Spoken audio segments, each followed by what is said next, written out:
So we have been looking at Streeck's 5 disorders of capitalism. So we looked at number 1, stagnation, number 2, oligarchic redistribution, and number 3, plundering of the public domain. And last time I started looking at corruption. And we first looked at some distinctions.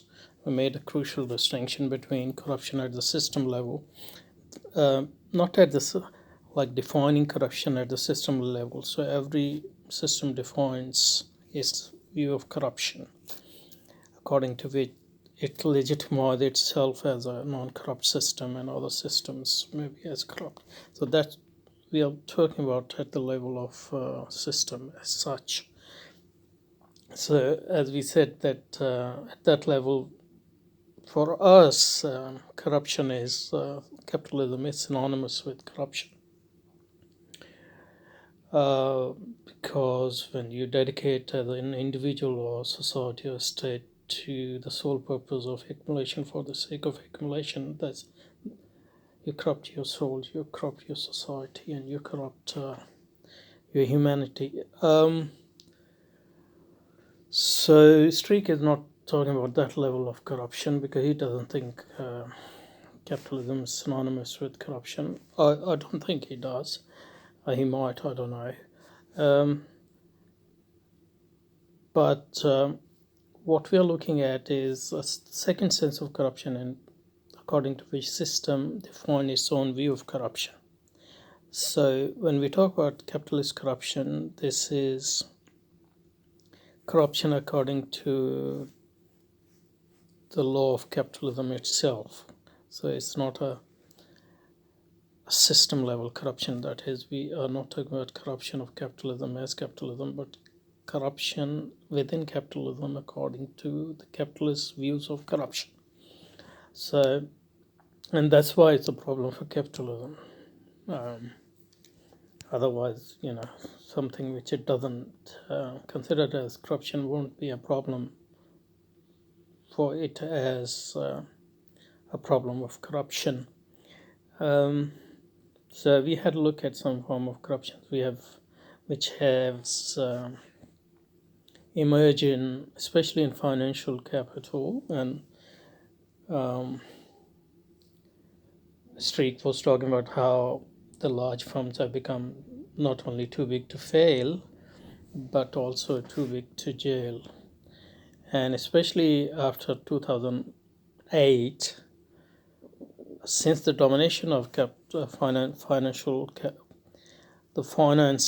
has increased, and since financial capital is the purest form of capitalism,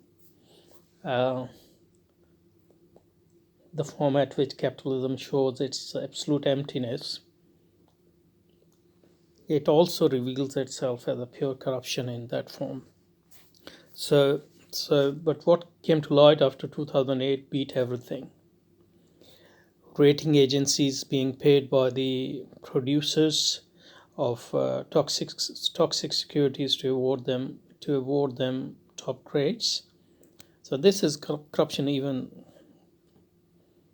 by the lords of capitalism. Offshore shadow banking, money laundering, and assistance in large-scale tax evasion.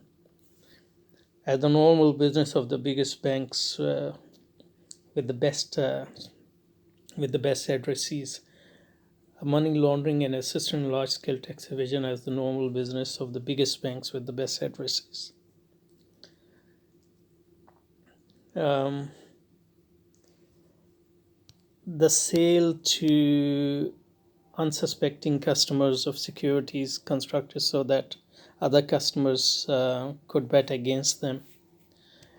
Unsuspecting, many of them poor, especially in America's prime mortgage debacle or crisis or corruption scandal. The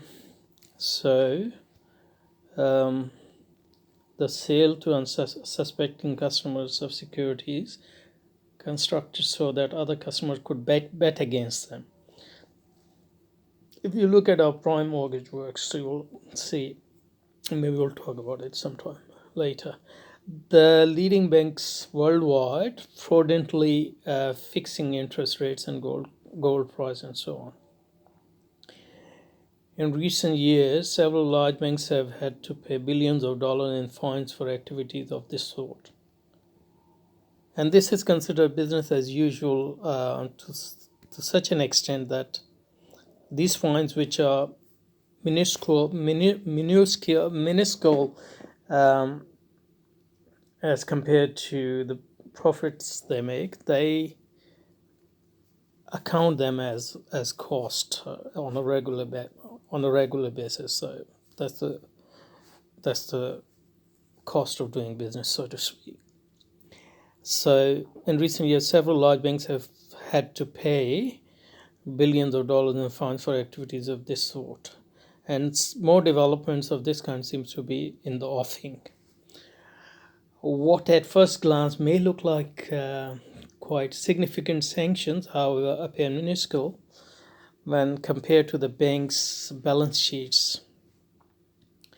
Not to mention the fact that all these were out of court settlements of cases that government didn't want to or dare to prosecute.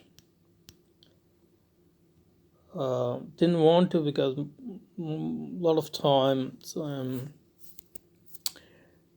government agencies don't have enough resources, and they don't have enough resources because the financial capital has made sure that the size of the government vis-a-vis financial capital is reduced. So downsizing of government is part of the domination, and or they are afraid to dare to prosecute because of the political clout of the financial capital, especially in America, and also because of the revolving doors thing which we talked about last time, where politicians basically go into politics in the hope that then when they retire from politics, they get their real job advising these financial banks and these companies and get real money. Reports yeah, not to mention that fact that all of these were out of court settlements of cases that governments didn't want or dare to prosecute. 41. Reports on the bank having to pay fines for wrongdoings of various kinds can be found almost daily in quality newspapers. And that seems a contradiction in terms these days. But anyway, on 23rd of March 2014, the Frankfurter Allgemeine Zeitung reported that since the beginning of the financial crisis, American banks alone have been fined around $100 billion, which is nothing, obviously, as compared to trillion of dollars of profits they make. So, capitalism's moral decline may have to do with economic decline. What a sentence. So, what is capitalism's moral decline? Let us talk a bit about it.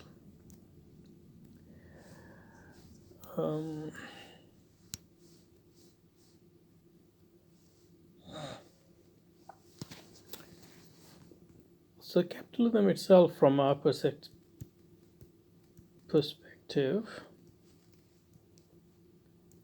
is synonymous with immorality.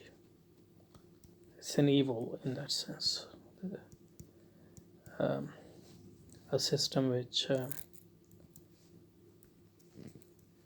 as a rule, justifies misery of the millions of human beings so that its rate of accumulation can be sustained, cannot but be evil. So there's no morality of capitalism in that sense, in absolute sense. But when we are talking about morality of capitalism or moral decline of capitalism,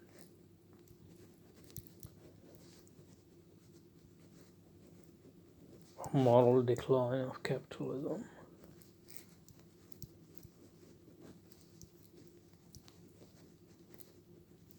we are talking about morality in internal sense, like morality of capitalism as defined by capitalism. So here we are talking about morality in secondary. So if you have a bunch of mafia, doing something which is morally apprehensive, so we won't say there's any morality of mafia or mobsters, but mafia itself might still have internal morality as defined by them internally. Similarly, there's no morality of capitalism in any objective sense, but capitalism can have morality in the sense that morality as defined by capitalist rationality or so this one is internal morality. So in fact, the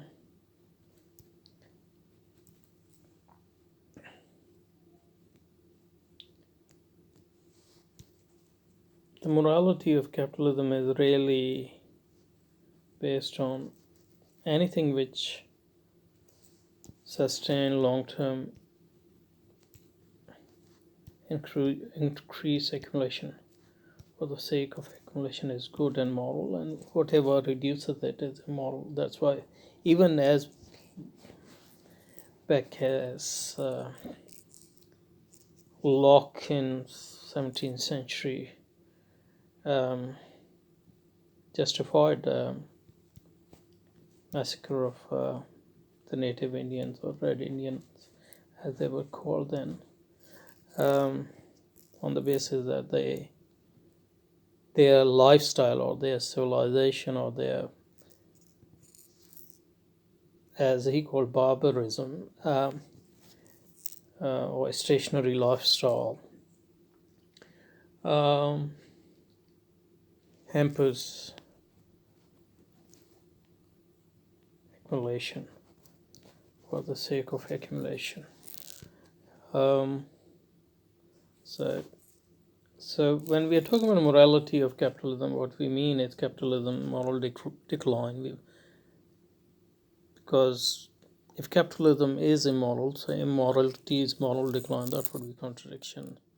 So what we are talking about morality here is in derivative sense, as morality as defined by capitalism.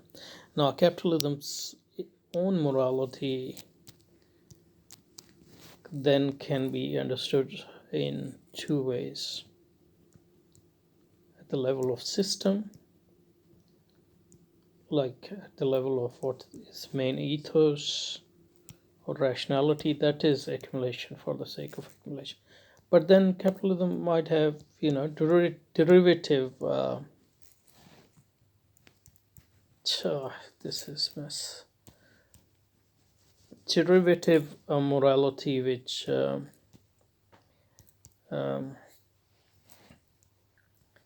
or set of rules which it thinks that in the long run are necessary to sustain accumulation for the sake of accumulation. This second sense of morality rules might require you to have consistent and honesty in that way, or legality in terms of following rules and regulations set to safeguard the system. In this derivative sense, there's a decline of capitalism that its internal consistency is at stake as it uh, disregard even the rules which are there to protect its own system of immorality. So when he's talking about capitalism's moral decline, he's talking about capitalism moral decline in this specific sense. So capitalist moral decline may have to do with economic decline. That is, the rate of return is since profits in relative terms become, as capitalism matures and the outside space to plunder is exhausted, it finds it difficult to accumulate at the rates which is required at that point in its history. And that's why it goes through financial capitals and all those shenanigans, which generally, even at its core, make it compromise its own internal logic and its own internal rules, which are there to strengthen the system and sustain it in the long run. So, capitalism moral decline may have to do with economic decline. The struggle for the last remaining profit of opportunities become uglier by the day and turning into asset stripping on a truly gigantic scale. So, the vulturing nature of capitalism becomes bare, and it comes to eat its own very basis. However, that may be, public perception of capitalism are now deeply cynical. The whole system, commonly perceived as a world of dirty tricks for ensuring the further enrichment of the already rich. But this public perception is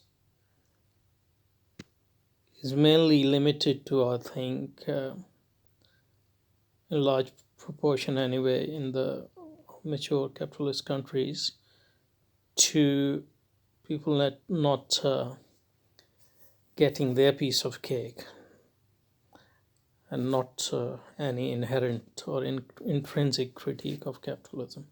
So nobody believes anymore in a moral revival of capitalism.